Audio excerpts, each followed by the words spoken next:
ನಮಸ್ಕಾರ, ನನ್ನ ಹೆಸರು ರೋಹನ್ ಭರಚಂದ್ರ. ಇವತ್ತಿನ ವಿಡಿಯೋ ಅಂಡರ್ ವ್ಯಾಲ್ಯೂಡ್ ಷೇರುಗಳು ಈಗ ಕೊಳ್ಳಲು ಸರಿಯಾದ ಸಮಯವೇ. Indian markets almost lifetime high ಹತ್ರ ಇದೆ. ಹಾಗೂ ಇಂಥ ಲೆವೆಲಲ್ಲೂ ಕೆಲವು ಇಂಡಿವಿಜುವಲ್ ಸ್ಟಾಕ್ಸು ರೀಸನಬಲ್ ವ್ಯಾಲ್ಯೂಯೇಷನ್ಸ್ ಎಲ್ಲ ಟ್ರೇಡ್ ಆಗ್ತಾ ಇದೆ. ಸುಮಾರು ಸ್ಟಾಕ್ಸು ಅವರ 5 years ಆವರೇಜ್ ಪಿ ರೇಷಿಯೋಸ್ಗಿಂತ ಕಮ್ಮಿಯಾಗಿ ಟ್ರೇಡ್ ಆಗ್ತಾ ಇದೆ.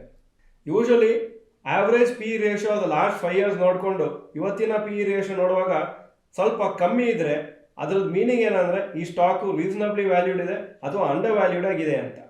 ನಾವು ಇವತ್ತಿನ ವಿಡಿಯೋದಲ್ಲಿ ಕೆಲವು ಲಾರ್ಜ್ ಕ್ಯಾಪ್ ಸ್ಟಾಕ್ಸ್ ಹೆಸರು ಹಾಕಿದ್ದೀವಿ.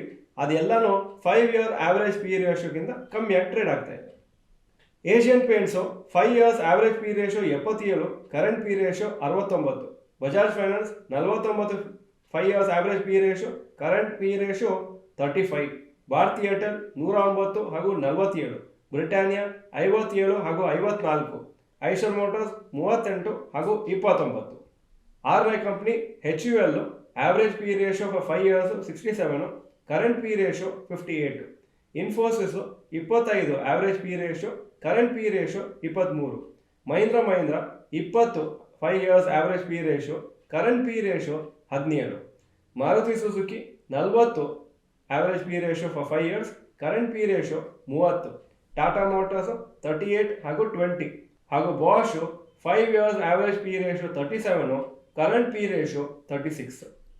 ಈ 5 years ಆವರೇಜ್ ಪಿ ರೇಷಿಯೋಕ್ಕಿಂತ ಕಮ್ಮಿ ಟ್ರೇಡ್ ಆದ ಮೀನಿಂಗ್ ಏನಂದರೆ ಸದ್ಯಕ್ಕೆ ಏನು ರೇಟಾಗಿ ಟ್ರೇಡ್ ಆಗ್ತಾ ಇದೆ ಅದು ಲಾಸ್ಟ್ 5 years ಅಲ್ಲಿ ಏನು ಪಿ ರೇಷಿಯೋಲಿ ಟ್ರೇಡ್ ಆಗ್ತಾ ಇತ್ತು ಅದಕ್ಕಿಂತ ತುಂಬ ಕಮ್ಮಿ ಇದೆ. ಅದು ಒಂದು good indicator to see that ತುಂಬ ಜಾಸ್ತಿ ಇದೆಯಾ ರೇಟು ಅಥವಾ ಆವರೇಜ್ ಆಗಿ ಪರವಾಗಿಲ್ಲ ಕಮ್ಮಿ ಆಗಿದೆ ಅಂತ.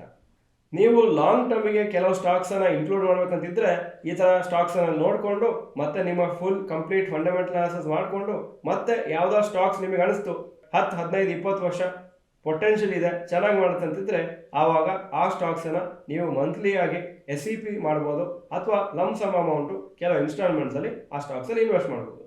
ಹಾಗೂ ಈ ಥರ ಸ್ಟಾಕ್ಸನ್ನು ನೀವು ಶಾರ್ಟ್ ಟರ್ಮಿಗೂ ನೀವು ಟ್ರ್ಯಾಕ್ ಮಾಡ್ಬೋದು.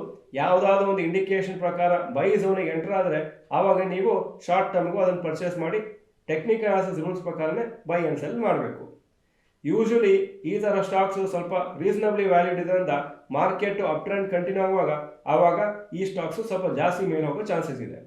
ಆದರೆ ಒಂದೇನಂದರೆ ಫಸ್ಟ್ ಪ್ರಯಾರಿಟಿ ನಿಮ್ಮ ಲಾಂಗ್ ಟರ್ಮ್ ಇನ್ವೆಸ್ಟ್ಮೆಂಟ್ ಇರಬೇಕು. ನೀವು ಒಂದು ದೊಡ್ಡ ಕಾರ್ಪಸ್ಸು, ಮಕ್ಕಳ ಎಜುಕೇಷನು, ಮಕ್ಕಳ ಮದುವೆ, ಓನ್ ಹೌಸು, ರಿಟೈರ್ಮೆಂಟು ಇದು ಎಲ್ಲದಕ್ಕೂ ನೀವು ಜನರೇಟ್ ಮಾಡಬೇಕು. ಶಾರ್ಟ್ ಟರ್ಮಿಂದ ಮೋಸ್ಟ್ ಪೀಪಲ್ಗೆ ಜಾಸ್ತಿ ದುಡ್ಡು ಬೇಕಾಗಿಲ್ಲ ಅಥವಾ ಬೇಕಾಗದೇ ಇರ್ಬೋದು ಇಮಿಡಿಯೇಟ್ ಆಗಿ. ಯಾಕಂದರೆ ಕೆಲಸದಲ್ಲಿರ್ತಾರೆ, ಬಿಸ್ನೆಸ್ ಮಾಡ್ತಿರ್ತಾರೆ, ಅವರಿಗೆ ರೆಗ್ಯುಲರ್ ಇನ್ಕಮ್ಗಿಂತ ಒಂದು ದೊಡ್ಡ ಮೊತ್ತ ಆದಷ್ಟು ಬೇಗ ಅವ್ರ ಲೈಫಲ್ಲಿ ಸಿಕ್ಕಿದರೆ ಆವಾಗ ಸುಮಾರು ದೊಡ್ಡ ಖರ್ಚಿಗೆ ಉಪಯೋಗ ಆಗುತ್ತೆ. ಈ ವಿಡಿಯೋ ಚೆನ್ನಾಗಿದ್ರೆ ಲೈಕ್ ಬಟನ್ ಪ್ರೆಸ್ ಮಾಡಿ. ಹಾಗೂ ನೀವು ನೋಡ್ತಾ ಇರ್ಬೋದು ಇಂಡಿಯನ್ ಗೌರ್ಮೆಂಟು ಆದಷ್ಟು ಇಂಪೋರ್ಟ್ಸನ್ನು ಡಿಪೆಂಡ್ ಆಗೋದು ಕಮ್ಮಿ ಮಾಡಿದ್ದಾರೆ. ಇಂಡಿಯಾದಲ್ಲೇ ಮ್ಯಾನುಫ್ಯಾಕ್ಚರಿಂಗ್ ಆಗಬೇಕಂತ ಸುಮಾರು ಸೆಕ್ಟರ್ಸಲ್ಲಿ ಎನ್ಕರೇಜ್ ಮಾಡ್ತಾ ಇದ್ದಾರೆ. ಈ ಅಪ್ರೋಚು ಸರಿನಾ? ನಿಮ್ಮ ಪ್ರಕಾರ ಸರಿ ಇದ್ದರೆ ಎಸ್ ಅಂತ ಹಾಕಿ, ಇಲ್ಲ ಅಂದರೆ ನೋ ಅಂತ ಕಮೆಂಟ್ ಸೆಕ್ಷನಲ್ಲಿ ಹಾಕಿ. ಈ ವಿಡಿಯೋ ನೋಡಿದ್ದಕ್ಕೆ ಧನ್ಯವಾದಗಳು. ನಮಸ್ಕಾರ.